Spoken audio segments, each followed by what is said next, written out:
بسم اللہ الرحمن الرحیم۔ السلام علیکم۔ اصحاب کہف کا واقعہ قرآن مجید کی روشنی میں۔ واقعہ اصحاب کہف عہد فطرت کے بہت سے واقعات میں سے اصحاب کہف کا واقعہ بہت مشہور ہے۔ عہد فطرت کیا ہے؟ فطرت اس مقام پر مراد وہ درمیانی فاصلہ ہے جو حضرت عیسیٰ علیہ السلام اور حضرت محمد مصطفیٰ صلی اللہ علیہ وآلہ وسلم کے مابین تھا۔ اس فاصلے کی مدت بعض روایت کے بنا پر 500 سال اور بعض روایت کے بنا پر 600 سال تھی۔ اس درمیانی فاصلہ میں حضرت عیسیٰ علیہ السلام کے اوصیاء کام کرتے رہے اور ٹھیک انہی اصولوں پر رہبری کا فریضہ ادا کرتے رہے جو انہیں حضرت عیسیٰ علیہ السلام سے ملے تھے۔ ان اوصیاء کے علاوہ حضرت رسول کریم صلی اللہ علیہ وآلہ وسلم کے آباء و اجداد جو نسل اسماعیلی سے تھے اور جن کی پشت میں نور محمدی صلی اللہ علیہ وآلہ وسلم ودیت ہوتا رہا ہے، جنہیں خداوند عالم نے قرآن مجید میں موحد کہا ہے، وہ بھی حجت خدا کی حیثیت سے کار تبلیغ انجام دیتے رہے ہیں اور دین ابراہیمی کو فروغ دینے میں سعی و بلیغ کرتے رہے ہیں۔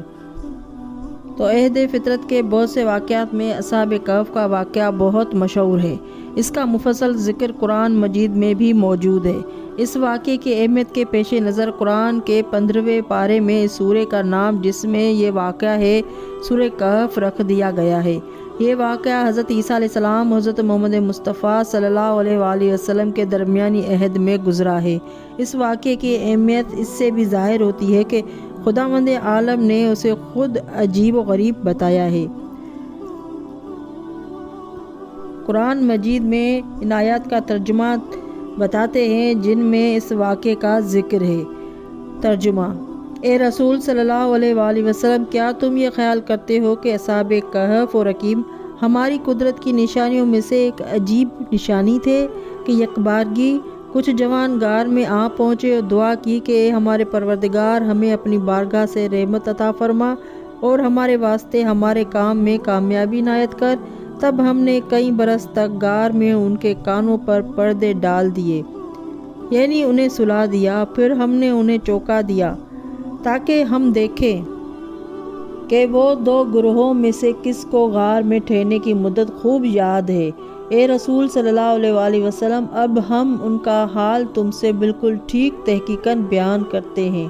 وہ چند جوان تھے کہ اپنے سچے پروردگار پر ایمان لائے تھے اور ہم نے ان کی سوچ سمجھ اور زیادہ کر دی اور ہم نے ان کے دلوں پر صبر و استقلال کی گرہ لگا دی کہ جب وقیانوس بادشاہ نے کفر پر مجبور کیا تو اٹھ کھڑے ہوئے اور بے تامل کہنے لگے کہ ہمارا پروردگار تو بس سارے آسمان و زمین کا مالک ہے، ہم تو اس کے سوا کسی معبود کی ہرگز عبادت نہ کریں گے۔ اگر ہم ایسا کریں تو یقیناً ہم نے عقل سے دور بات کہی۔ افسوس ہے کہ یہ ہماری قوم کے لوگ ہیں کہ جنہوں نے خدا کو چھوڑ کر دوسرے معبود بنائے ہیں، پھر یہ لوگ ان کے معبود ہونے کی کوئی صریح دلیل نہیں پیش کرتے، اور جو شخص جھوٹ بہتان باندھے اس سے زیادہ ظالم اور کون ہوگا۔ پھر باہم کہنے لگے کہ جب تم نے ان لوگوں سے اور خدا کے سوا جن معبودوں کی یہ لوگ پرستش کرتے ہیں ان سے کنارہ کشی کر لی تو چلو فلاں غار میں جا بیٹھو، تمہارا پروردگار اپنی رحمت تم پر وسیع کر دے گا اور تمہارا کام تمہارے لیے آسانی کے سامان مہیا کرے گا۔ غرض یہ ٹھان کر غار میں جا پہنچے۔ جب سورج نکلتا ہے تو دیکھے گا کہ وہ ان کے غار سے داہنی طرف جھک کر نکل جاتا ہے اور جب غروب ہوتا ہے تو ان سے بائیں طرف کترا جاتا ہے اور وہ مزے سے غار کے اندر ایک وسیع جگہ میں لیٹے ہیں۔ یہ خدا کی قدرت کی نشانیوں میں سے ایک نشانی ہے۔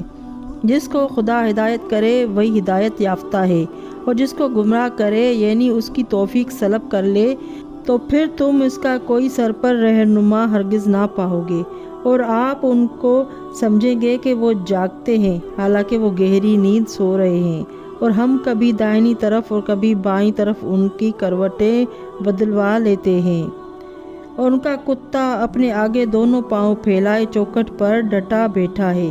ان کی یہ حالت ہے کہ اگر تو ان کو کہیں جھانک کر دیکھے تو الٹے پاؤں ضرور بھاگ کھڑا ہو اور تیرے دل میں دہشت سما جائے، اور جس طرح اپنی قدرت سے ان کو سلایا اسی طرح اپنی قدرت سے ان کو جگا اٹھایا تاکہ آپس میں کچھ پوچھ گچھ کریں۔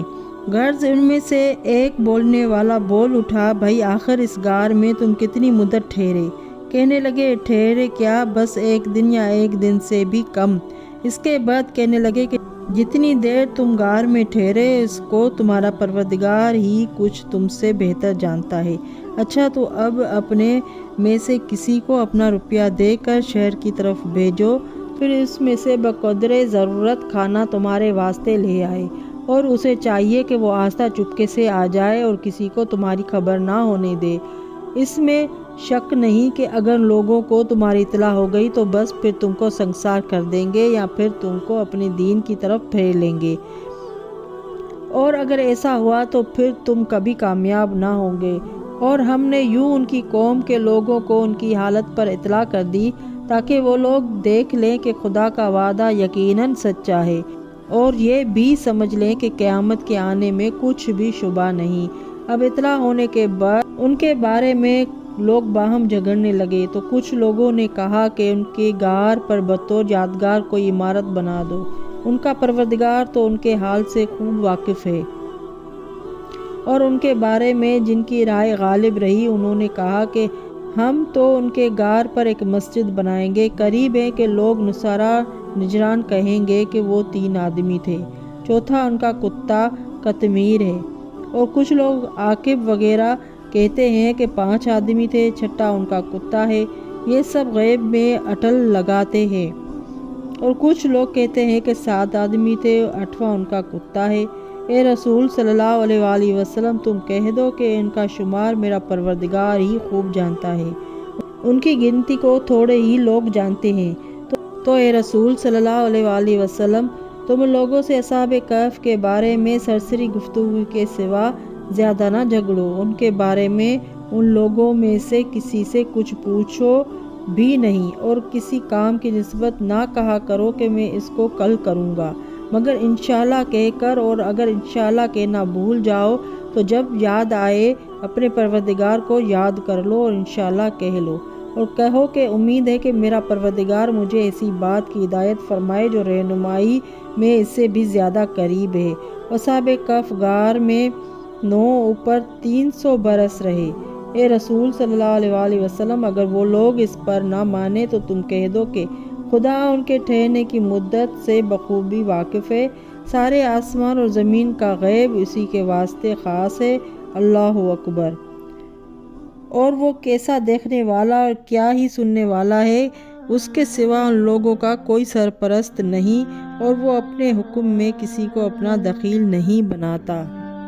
یہ ہو گیا قرآن مجید میں ترجمہ۔ اور علماء ان کے بارے میں لکھتے ہیں کہ جس شہر میں یہ لوگ رہتے تھے اس کا نام نافسوس تھا، اور ان کے بادشاہ کا نام وکیانوس تھا، اور لوگوں کو بتوں کی پرستش پر مجبور کرتا تھا، اور جو پرستش نہ کرتا مارا جاتا، اور شہر کے دروازے پر بھی دربان معین تھے کہ جو شہر سے باہر نکلے پہلے بتوں کو سجدے کرے، اور یہ لوگ با ایمان یکتا خدا کی عبادت کرنے والے تھے۔ جب ان لوگوں نے یہ کیفیت دیکھی تو اپنے کو ہر طرح مجبور پایا کہ یہ جان دیں یا بتوں کو پوجیں، تو آخر ایک دن شکار کے بہانے چپکے سے باہر نکلے۔ جب آبادی سے دور ہوئے تو ایک چراغے پر نظر پڑی جس کا نام کشتی یونس تھا۔ ان لوگوں نے اس کو ہدایت کر کے اپنا ساتھی بنانا چاہا، مگر وہ ان کے کہنے میں نہ آیا، غرض ان لوگوں نے اسے چھوڑا اور آگے بڑھے، اور اس کا کتا جس کا نام قطمیر تھا ان کے ساتھ ہو لیا، اللہ اکبر۔ پھر جب یہ لوگ اس میدان کو طے کر چکے تو وکیانوس بادشاہ کو ان کے بھاگ جانے کی خبر اور وجہ معلوم ہوئی، تو اس نے چند سواروں کے ساتھ ان کا پیچھا کیا۔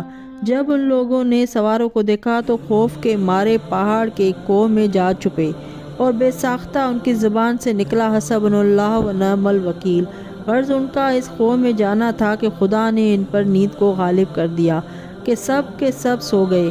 کتا غار کے باہر آگے کے دونوں پاؤں پھیلا کر بیٹھا رہا۔ چونکہ لوگ کوہ میں جا پہنچے اسی وجہ سے انہیں اصحاب کہف کہتے ہیں۔ آخر جب وکیانوس اس غار کے پاس پہنچا تو اپنے وزیر سے جس کا نام داریونس تھا، باطن میں با ایمان تھا، کہنے لگا کہ تو غار کے اندر جا اور ان کا حال دیکھ کر کیا کر رہے ہیں۔ داریونس نے اندر جا کر ہر چند ان لوگوں کو پکارا مگر آواز نہ آئی، تو اس کو بھی چونکہ ان کی نجات مقصود تھی کہنے لگا کہ وہ لوگ سب کے سب تیرے خوف سے مر گئے ہیں، یہ سن کر وکانیوس خوش ہو گیا اور حکم دیا کہ غار کے دروازے کو بند کر دو۔ وارینیوس نے ایک تختی پر ان کا نام اور نسب اور بھاگنے کی تاریخ لکھ کر غار کے اندر دروازے پر لٹکا دی۔ الغرض یہ لوگ غار میں سوئے تو سوئے، اب کاہے کو اٹھتے، 309 برس تک سوتے رہے۔ اسی اثنا میں وکانیوس کا زمانہ بھی ختم ہو گیا، وہ مرا اور اس کے بعد کئی بادشاہ ہوئے۔ جب یہ لوگ اٹھے تو دروازہ بند پا کر متحیر ہوئے۔ اس کے بعد باہم مشورہ ہوا کہ ایک شخص شہر میں جا کر کچھ کھانے کو لائے، مگر اس طرح کہ کسی کو خبر نہ ہو، اور اس خیال سے تھے کہ یہ لوگ ایک دن یا اس سے بھی کم سوئے ہیں۔ الغرض تملیخہ 10 درم لے کر شہر میں آئے، شہر کو دیکھا، تعجب سے کہنے لگے، اللہ، ایک دن میں شہر کا حال اس درجہ متغیر ہو گیا ہے۔ وہ شہر میں نہ کسی کو پہچانتے تھے اور نہ ان کو کوئی جانتا تھا۔ نان بھائی کی دکان پر پہنچے اور اس کو وکانیوسی درم دیے تو نان بھائی نے کہا، تم نے خزانہ کہاں سے پایا ہے؟ وہ بولے، کہیں سے نہیں۔ یہ سن کر کچھ لوگ جمع ہو گئے، ان کو قاضی کے پاس لے گئے۔ قاضی نے درموں کا حال پوچھا تو یہ بولے کہ اپنے باپ کے گھر سے فلاں روز لے کر گیا تھا۔ وہ سن کر بہت متحیر ہوا اور لوگ ان کو بادشاہ کے پاس لے چلے تو وہ رونے لگے کہ مجھے وکانیوس کے پاس نہ لے جاؤ، وہ مجھے مار ڈالے گا۔ لوگوں نے پوچھا، وکانیوس کون ہے؟ کہنے لگے، شہر کا بادشاہ۔ وہ لوگوں نے کہا، تو دیوانہ ہوا ہے، اس کو مدت ہوئی جہنم واصل ہوا، اب اس کا پتہ کہاں ہے؟ اب تو فلاں شخص بادشاہ ہے جو دیندار اور خاص حضرت عیسیٰ علیہ السلام کے دین پر پابند ہے۔